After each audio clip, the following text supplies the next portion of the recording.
Over the weekend, Oregon might have picked up the best player in its 2026 class.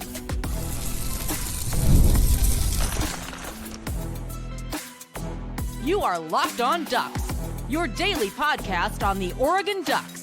Part of the Locked On Podcast Network, your team every day. Yes, it is that time once again for Locked On Ducks. I'm your host, Spencer McLaughlin. Thank you all so much for making this your first listen or your first view of the day. It's part of the Locked On Podcast Network, your team every day and your number one source to stay up to date with the Ducks.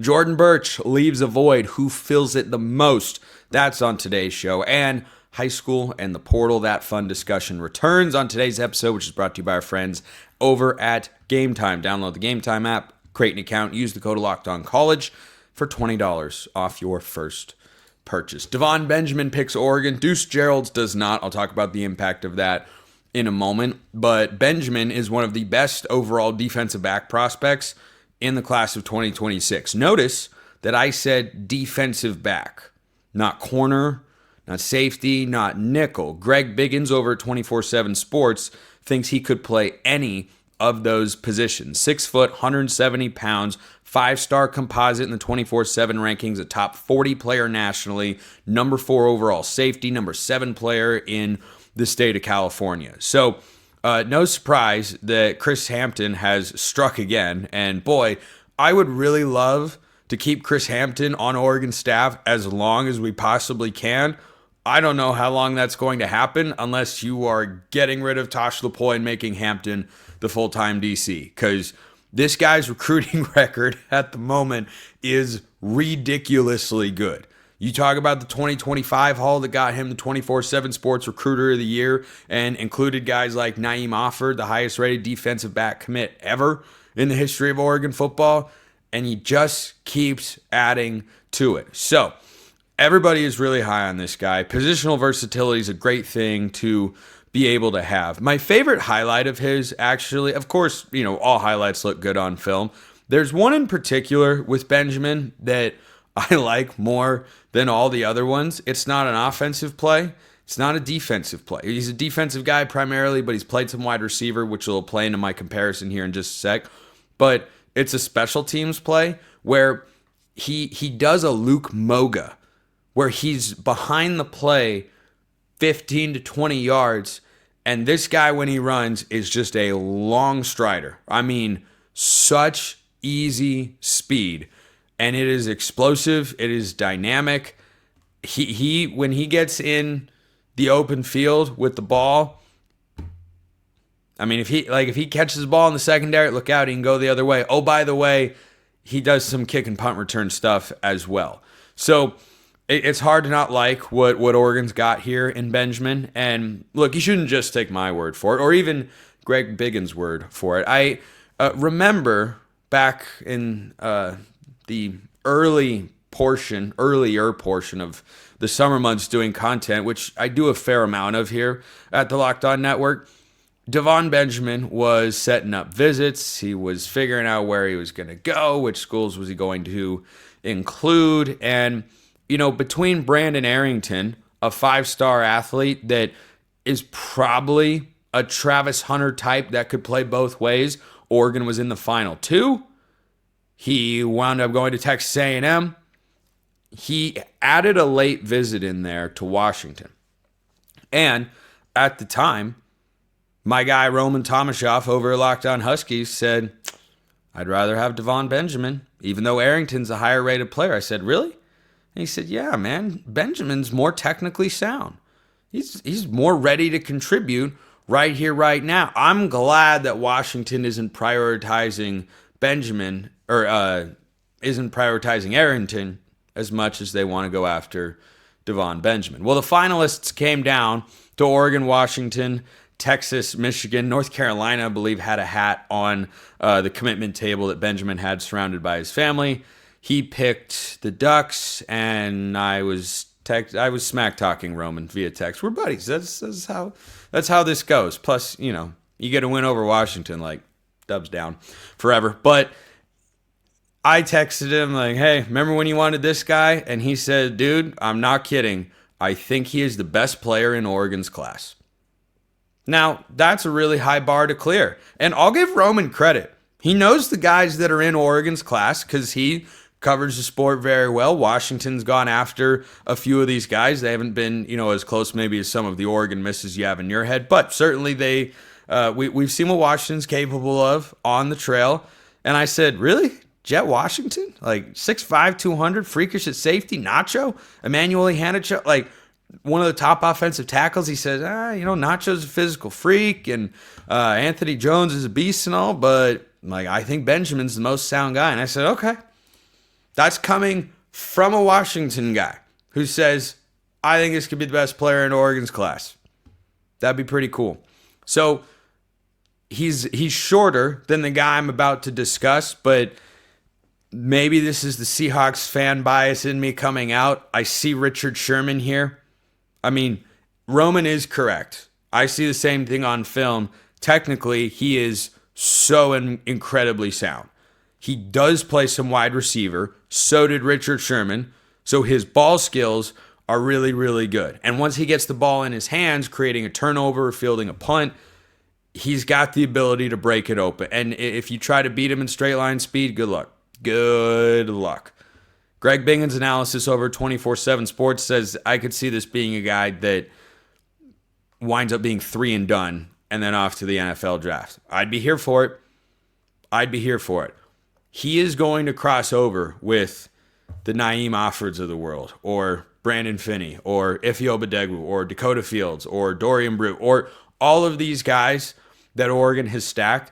I've talked about the wide receiver room a lot over the last couple of years because that elevation of recruiting talent and production has been dramatic. Like the ability for Oregon to go out and get a guy like Deuce Moore doesn't feel like it was possible 10 years ago. But here we are. And they're doing the same thing with the defensive backs. Not that Oregon hasn't had good players roll through before, but they haven't always gotten the big time, highly rated recruits. I'm pretty sure Terrence Mitchell, who I think is still bouncing around the NFL. Terrence Mitchell was, Terrence Mitchell, in the 24/7 composite rating, was the number 37 corner, was the number 558 player nationally. Oregon used to turn those guys into pro. Troy Hill, another great example. I did not look up their profiles before I hopped on a record in case that wasn't obvious. But again, Troy Hill has had a great NFL career. Also around the number 560 player nationally. Like, this is just not... And those guys went on to be really, really good players. Oregon is now elevating their profile of the caliber of defensive back recruits they can get to commit, and the type they should expect to be able to go out and get. Because now you've seen, they can go out and land one of the best defensive back hauls anywhere in college football in recent memory. Now you look up, and you've got a defensive back class that has Davon Benjamin and Jet Washington in it as a couple of five stars with Devin Jackson, with Xavier Larice, who are blue chip defensive back prospects. I just think that this position group is incredibly loaded. Oregon's class in the 24/7 composite, which is what I always look at, is up to number 7 nationally. They did not get Deuce Geralds, defensive line commit. He went to LSU. I mean, you'd obviously rather get a talented kid than not. Oregon did get Tank Jones last week, and that's not something that I expected to happen. That kind of happened, right at the bell. But this Oregon class for the second straight cycle is not volume driven, but the average recruit ranking, no matter which service you look at, is one of the highest in the country. So Ducks are in a really, really good spot. I have long felt they were likely to wind up back inside the top 10. I think we'll look back and say, yep, they missed top 5 because they didn't get either Jared Curtis or Jackson Cantwell. But, I mean, the number of impact players that you see up and down in this class of 2026 just continues to grow. It's not just guys that, he's got some upside. I see how it could be a good player. Like, Benjamin, I think, is a guy. I'll talk to Brian later this week, get his thoughts on his film. I'll talk to him about Tank Jones as well. Those are both guys that, at the very least, have a chance to contribute as a true freshman. But as I mentioned, they're going to be facing quite the depth chart. So let me know your thoughts in the YouTube comments. Hit me up on Twitter. All of that good stuff. Jordan Burch, not on the defensive line. How big of an issue could that be? First, this episode brought to you by 5 Hour Energy. Time to fuel up and turn it up with 5 Hour Energy Transfusion. It brings the bold grape, ginger, and lime flavor of your favorite golf drink, minus the alcohol, into a quick, energizing shot. Whether you're sinking birdies or just making memories with friends, this one's a hole-in-one for your energy game. Let's be honest. Some days on the course or off of it, you just need that extra boost to stay sharp and energized. That is where 5 Hour Energy Transfusion comes in. My brother and I have been golfing all weekend, and sometimes you get out on the course, you're just a little tired. You just need a little extra boost. This is exactly what you're looking for here. If you go to 5hourenergy.com today, that's the number 5hourenergy.com, you can use my promo code LOCKEDONGolf to receive 20% off your order. The best promo code in the history of this network, by the way. This offer is only valid until September 30th on one order, cannot be used with other promotions. The code is not good on subscription orders. Whether you're meeting up with friends or trying to turn 18 holes into 36, get the energizing boost you need to power through. Order transfusion-flavored 5 Hour Energy shots today.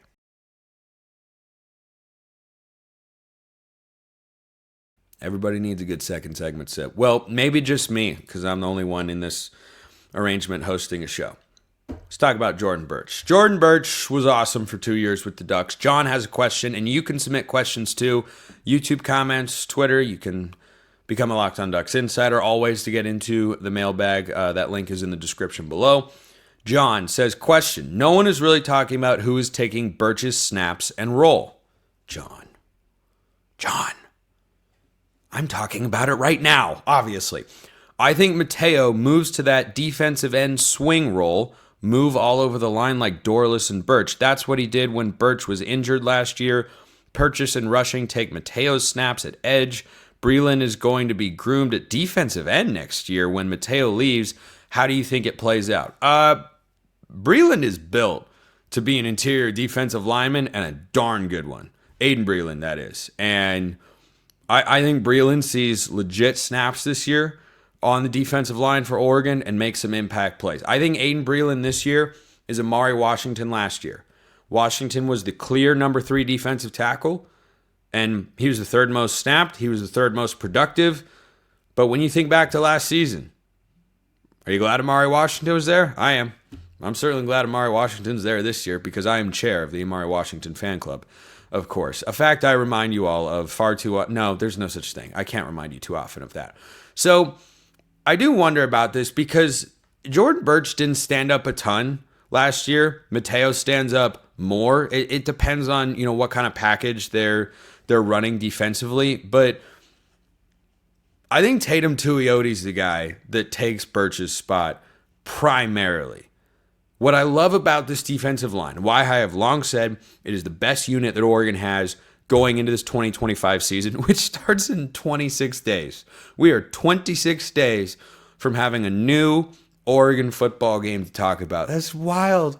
It's wild and crazy and awesome, and I can't believe it. It's so great. So I think that your first 4 along the defensive line. Now, is Mateo built exactly like Jordan Burch? No, nobody is.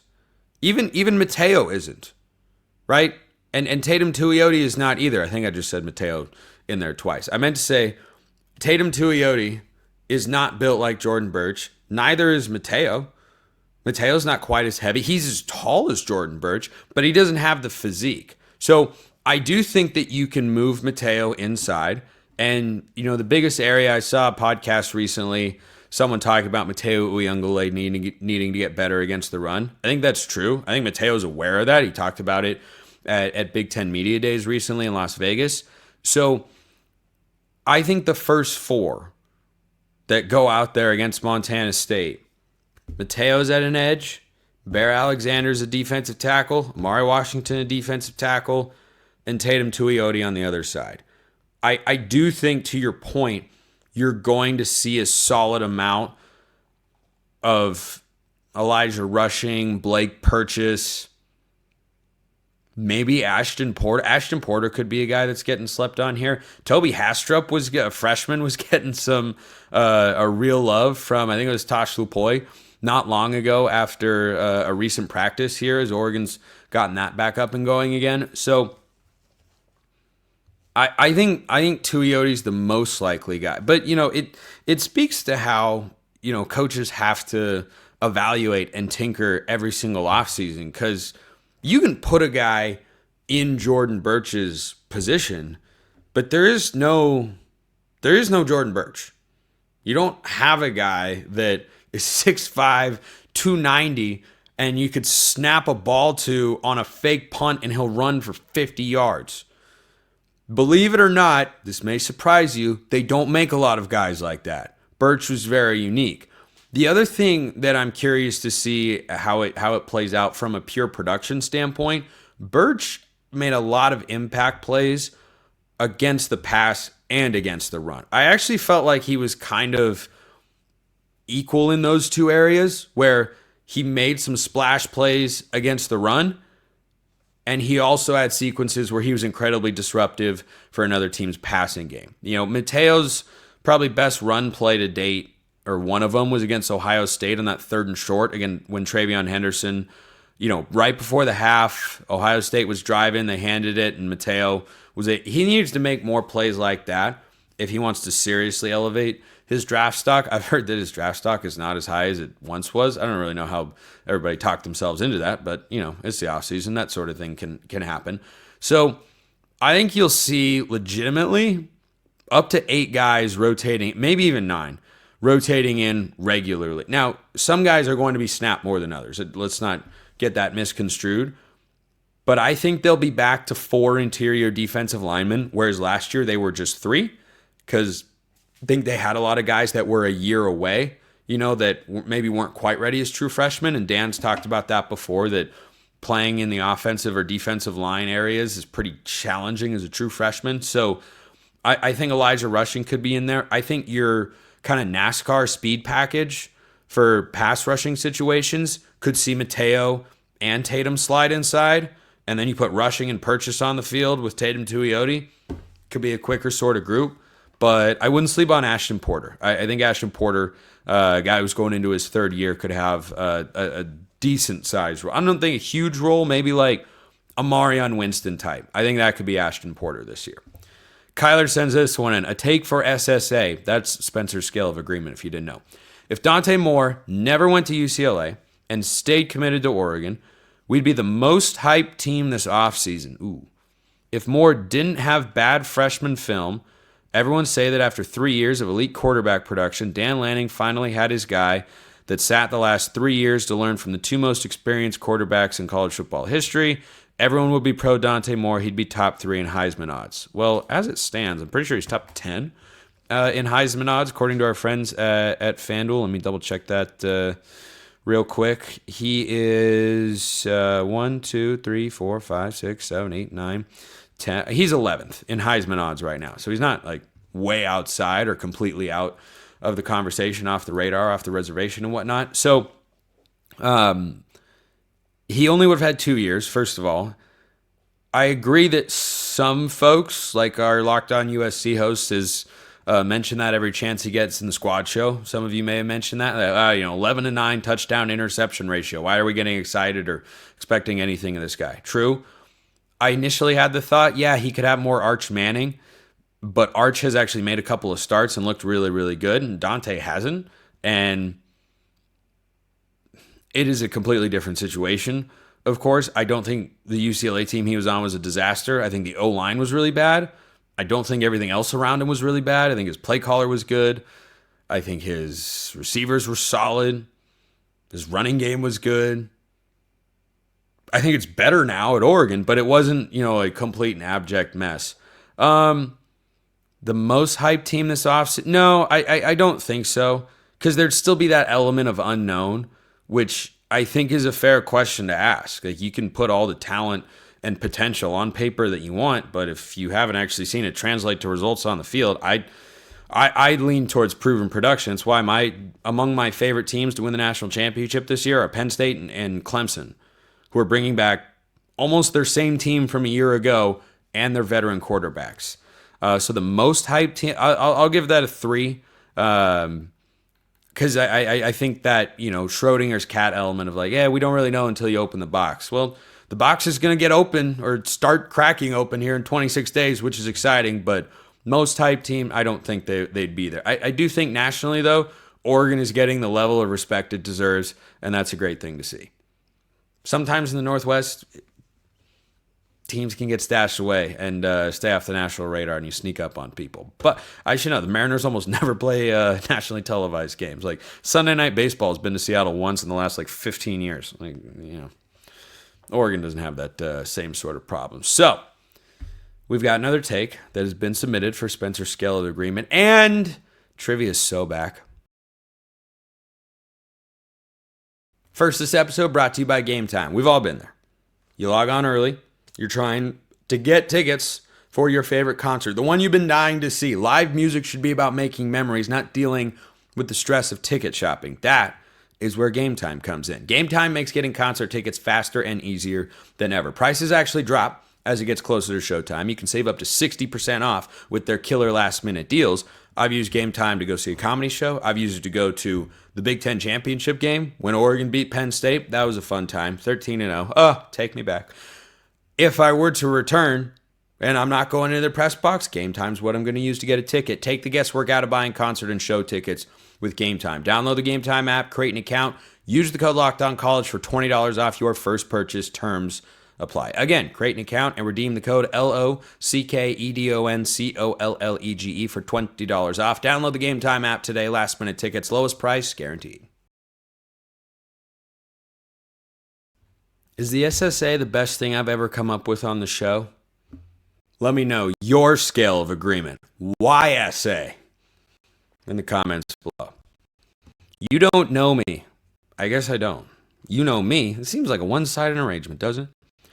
In today's age of the transfer portal, the average recruit ranking should be the primary metric, not the total class score. I'm going to presume you don't know me. This is a shot at USC because the knock, if you're going to call it that, you hear on the Trojans' number one ranked recruiting class, and I'm pretty sure it's still number one. Oh, no, they've been knocked off by Georgia. How about that? Georgia's up to 31 commitments with 2 5-stars in the 24/7 rankings and 22 4-stars. So Georgia's number one, USC is number two by 0.45 points. 0.45, Georgia's overtaken USC. I'm presuming it's a jab because the quote-unquote knock you would hear about USC's class is they don't always have the highest-rated kids. I mean, their average recruit ranking isn't as high. It doesn't mean that volume doesn't matter. You know, if you think about it just from a percentage standpoint, what's more likely to produce a starting caliber player that's going to have an all-conference season or two in his career? 4 players whose average recruit ranking is a little bit lower than a group of 2 players. Well, over here I've got 100% more chances, but over here I've got, 60% more talent rating. Approximately. Like I'm just coming up with this a bit on the fly, but like you get the point that I'm going for, hopefully. So no, I don't agree that with the portal. The portal makes talent evaluation a lot tougher. Because think about this. Bo Nix, coming out of high school, was a 5-star quarterback. For all the right reasons. He's 6'2", 6'3". He can run. He's got a really good arm. He's a legacy, so he should have the intangibles, a quarterback. Like, he's a 5-star quarterback. Well, then he goes and plays for 3 seasons at Auburn. And when he transfers to Oregon, he's a 3-star quarterback. Well, then Oregon gets the most out of him, and he sure looked like a 5-star quarterback to me. Heisman contender 2 years in a row. And he won 22 games and lost 5.